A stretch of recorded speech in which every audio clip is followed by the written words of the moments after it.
lasting economic damage. For a look now at the global market space and some of the activity we've seen with central banks, I'm joined in London by Naeem Aslam, Chief Market Analyst at Think Forex UK. Naeem, good to have you with us on the show today. Let's pick up though with Mario Draghi as well as the bond buying program. If I'm not mistaken, picking up corporate bonds purchases now.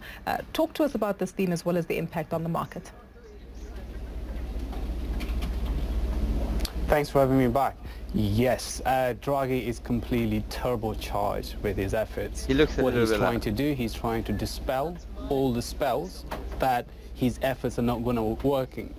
So he's trying to get rid of all that negativity. So yesterday, for the first time, ECB started buying corporate bonds. They wanted to make enough buying in the market, so they went with full-blown, and then they went for those sort of bonds which are ranked at the lowest part of one of the rating agencies such as Fitch or S&P.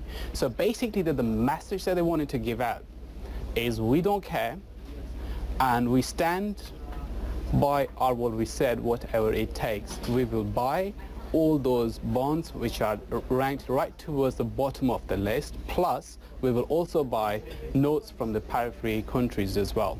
So basically it's a mix of that. But here's the challenge. They are supposed to buy 80 billion worth per month.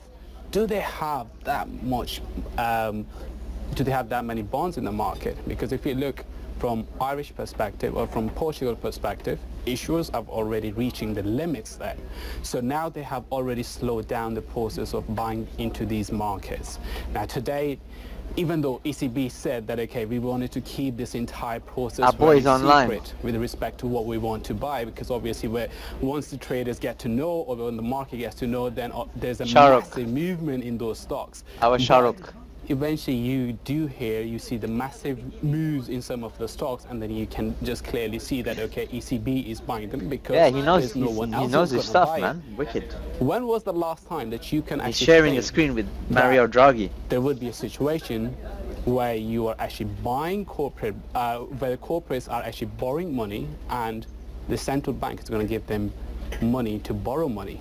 I mean, that is an absolutely insane situation. We are not there yet, but if you look at the 10-year yield for the Treasury or for the German bonds, they are all bending towards that negative element, towards that negative figure.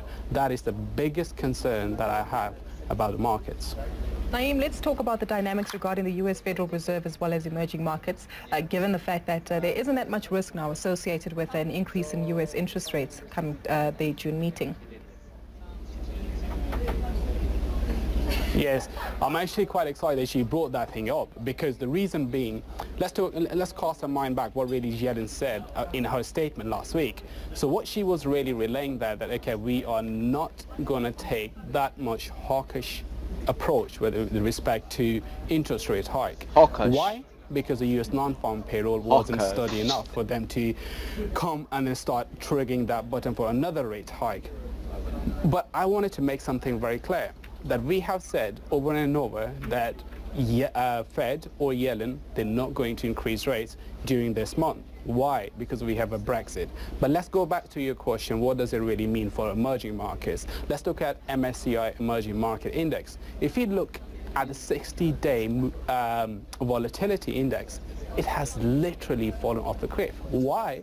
Two elements. Because we don't have that sort of a volatility which we had in China, and that volatility had really impacted that index, and then we moved a lot more higher. We don't have that. Secondly, Fed is playing, they're playing a really intelligent game, because they send a message that, okay, we are going to be increasing interest rate hikes, and then that would move the dollar higher.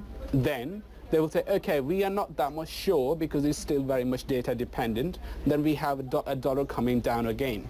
So we are very much consolidating with respect to dollar. It's a very, let's say, measured approach that they are taking with respect to it. From emerging markets point of view, it is all good because volatility is dropping.